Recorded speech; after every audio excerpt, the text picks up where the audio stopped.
بہت عرصہ پہلے کی بات ہے کہ ایک شاندار محل میں ایک خوبصورت شہزادی رہتی تھی۔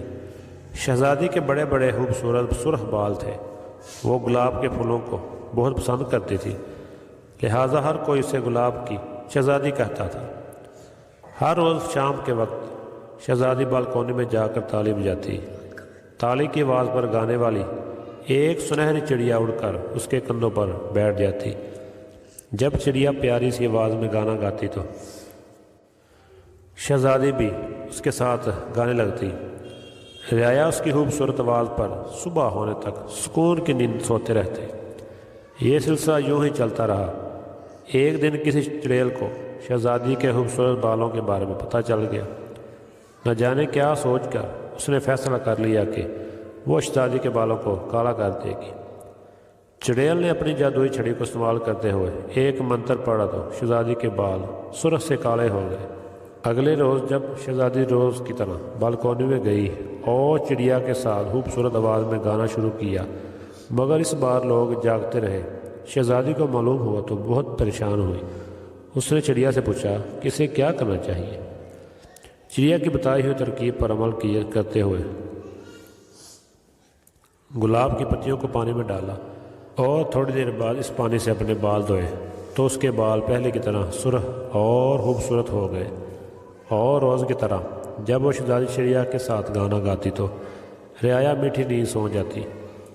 چڑیل کو اس بات کی خبر ہوئی تو اس نے بہت غصہ آیا۔ اس نے پھر وہ منتر پڑھا، لیکن اس بار چڑیل نے ہر طرف سے گلاب کے پھول توڑ لیے تھے تاکہ شہزادی اپنے بال پہلے جیسے سرخ نہ کر لے۔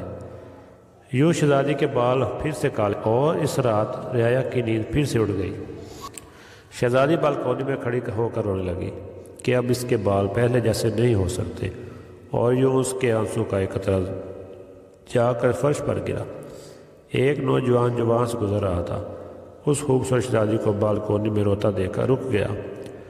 اس کے پاس ایک صندوق تھا جس میں سے اس نے سرخ رنگ کا ایک بال نکالا اور اس کو آنسو کے قطرے پر رکھا جو شہزادی کی آنکھوں سے گرا تھا۔ دیکھتے ہی دیکھتے وہ سرخ رنگ کا بال گلاب کے پھول میں بدل گیا۔ شہزادی یہ دیکھ کر حیران ہوئی اور اس نے جلدی سے اس پھول کے پانی کو پانی میں ڈال کر اس سے اپنے بال دھوئے اور یوں اس چڑیل کا جادوئی اثر ختم ہو گیا۔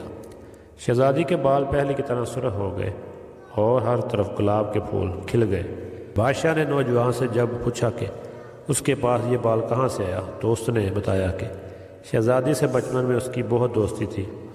ہم نے دوستی کو قائم رکھنے کے لیے ایک دوسرے کے بال توڑ کر اپنے پاس سنبھال کر رکھے تھے، پھر میں سفر پر چلا گیا تھا۔ کئی برسوں بعد اب واپس آیا ہوں۔ یہ سن کر بادشاہ خوش ہوا اور دونوں کی شادی کر دی۔